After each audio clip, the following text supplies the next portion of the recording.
bago ang aquarium tank? Ito ang dapat mong unang gawin bago lumutang lahat ng isda mong pa isa-isa. Kumuha ka ng sponge filter galing sa dati mong aquarium, tapos ipiga-piga mo doon sa water.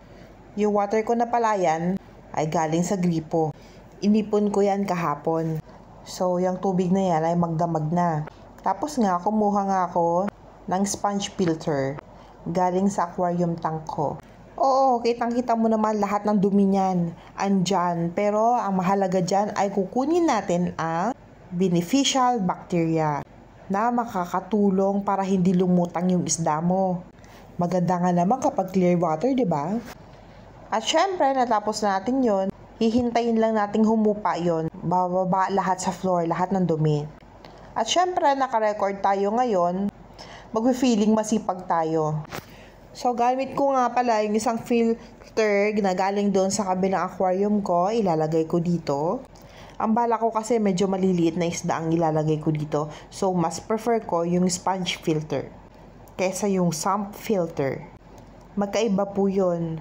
So, itong sponge filter na to ay makakatulong para pumuti, luminaw, gumanda yung water dito sa ilalim. So, ayan, kikitang-kita mo naman, cloudy.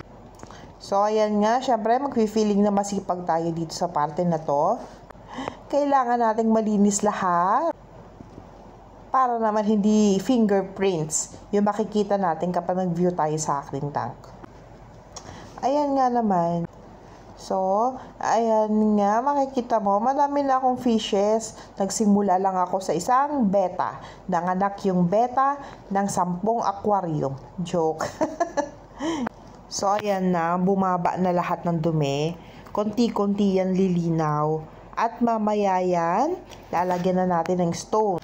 Yung water din palang pinangbandaw ko dyan ay water ng tank, ng aquarium tank. Mahalaga po kasi yung beneficial bacteria kung ilalagay natin dyan.